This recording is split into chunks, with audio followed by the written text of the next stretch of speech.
D-Lo 404 Boxing. Shout out to the LDBC. Big shout out to Marlowe's Corner and Trey X.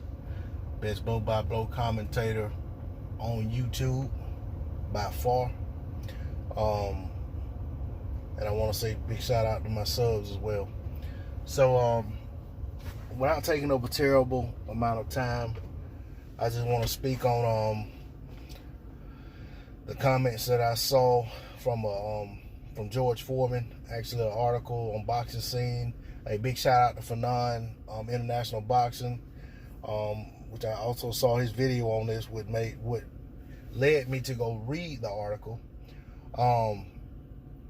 But to sum it up, George Foreman pretty much said if he was advising Anthony Joshua, he would tell him to avoid Andy Ruiz basically at all costs.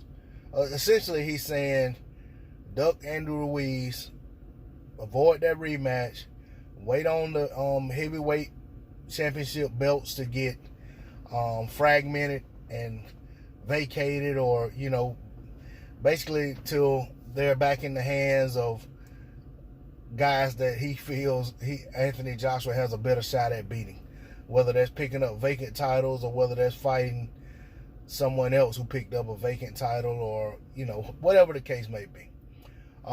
Basically told him to go with the same game plan he had before with how he became multiple belt champion, go around collecting belts.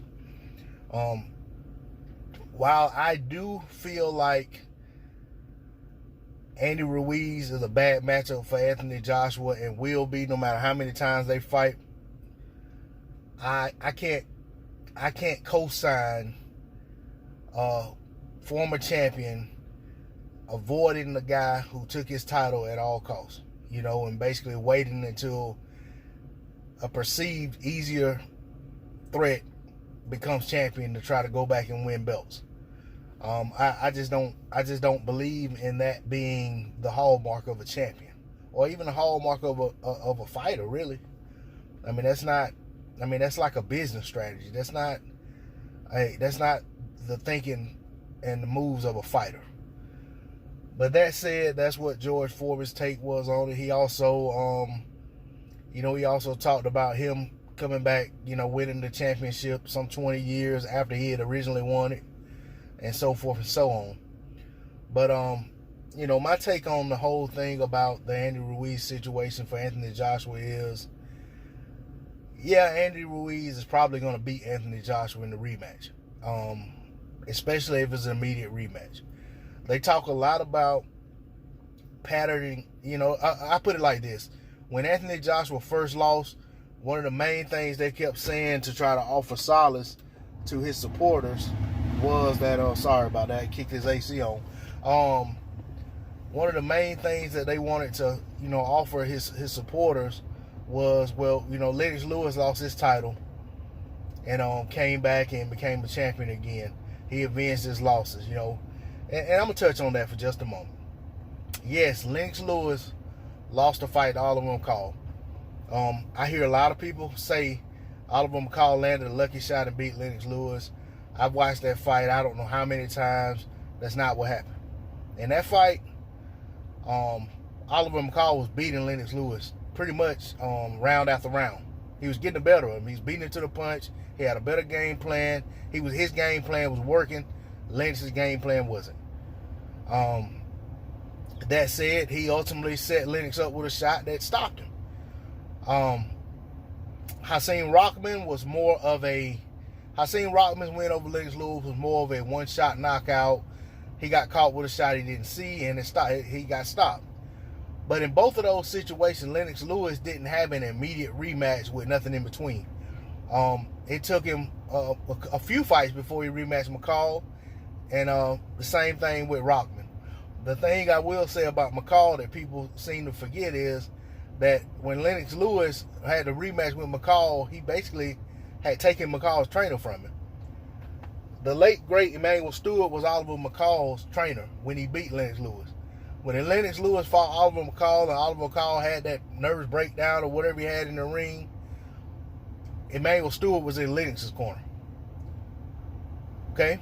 So let's take that into consideration. Another thing I want to talk about is the comparison to, well, Wladimir Klitschko suffered losses and then he went on to have a long dominant reign. We all know that one of the things Anthony Joshua has said himself is he wanted to have a long reign like Wladimir Klitschko. Well, for a minute, I want to talk about Wladimir Klitschko's early losses. Wladimir Klitschko lost to Ross Purity, okay? In a fight where it was a back and forth bout. Both guys were battered and bruised. Eventually, Purity put him down, and a couple times. He put him out like an interval round. He came out next round, started putting it on him again, and Vlad's trainer ran out and stopped the fight. He got in the ring to stop the fight. That's how bad it was. Okay? My understanding, I don't believe, I'm not looking at Box Rec, and I'm trying to go off memory, I don't believe Vlad ever rematched Ross Purity. Okay? Wladimir Klitschko lost to Corey Sanders. He was knocked down like twice in the first round, and I think he was knocked down twice in the second and stopped in the second, if memory serves. In Corey Sanders' very next fight, Vitaly Klitschko fought him and stopped him. Wladimir Klitschko never rematched Corey Sanders to my recollection. I'm pretty sure he didn't. Okay? Wladimir Klitschko was he lost to Layman Brewster in a fight in which he looked to be on his way to stopping Brewster, and he let Brewster off the hook, and then he ended up getting battered and bruised and stopped himself. And I do remember at that time they were pretty much ready to write Wladimir off. Say he didn't have the heart, didn't have the chin. He just didn't have what it took to be a top level heavyweight. And Vlad did come back from that. But I will say this: Wladimir Klitschko didn't rematch Layman Brewster for almost, I think it was around 3 years and some change, I think. And I may be mistaken, but I think it was like 3+ years before he ever got in the ring with Layman Brewster again. And Layman Brewster had, if I'm not mistaken, taken several, at least 2 more losses before they got in the ring. Had ballooned up a lot. He really wasn't wasn't in the shape he was in. Now that's not Vlad's fault, but my point is that Vlad wasn't in a hurry to rematch that man. Okay? And then we know Vlad lost to Tyson Fury. He was supposed to rematch Fury. Fury had all his issues, failed drug tests, depression, got on drugs, whatever the case may be, and went out of boxing for about 2 years. Okay? So you can't blame Vlad for that situation. All right? And then eventually Vlad came back and fought Josh, came out of retirement essentially, and fought AJ, and was on his way to stopping AJ after being dropped himself, and he let AJ off the hook, and he got stopped late in that fight himself. Well, Vlad never, and they were actually contracted for had a 2-fight deal in place, and Vlad basically said he was going to call it a career, take a break, whatever. He has not been seen in the boxing ring since. So, I'm saying all that to say this. From the sound of it, it seems like George Foreman is advising Wladimir Klitschko to get back on track and take the Wladimir Klitschko path to becoming a champion once again, by avoiding the guys that beat you, or at least avoiding them until they look a lot more beatable before you get in the ring with them again. And as much as I like Wladimir Klitschko and his brother, both, I think they were both great champions. That's the one thing I did not like about Vlad, was his reluctance to rematch the guys who beat him. And maybe there's more to it than I know. Sometimes the guy who won the fight, you know what I'm saying, may not be willing to take the rematch. You just never know. But my whole point is, historically looking back at it, it looks as though Vlad lost to certain fighters and had no interest in rematching those guys. With the exception of Tyson Fury and Layman Brewster, I can't give him credit for even attempting to make a rematch happen. So that's my take on it. As for Anthony Joshua, I think that he has a chance to rebuild himself and redeem himself, bounce back from that loss. I don't know that rushing into the fight with Andy Ruiz is gonna bode well for him. I'm pretty sure it didn't. But I give him all the respect in the world for taking that fight. If that fight comes to fruition, and I know that's what all the reports are, that's gonna happen. But when in boxing, you can't believe it until you see it. You know, there have been so many fights that were canceled in the 11th hour. You know, for one reason or another. You know, somebody sprained their ankle doing road work. You know, somebody failed a drug test at the last minute. You know, somebody got a scratched cornea, whatever. So, you know, all those things that can go wrong, you know, it has to actually take place before you can, you know, give praise for somebody doing something.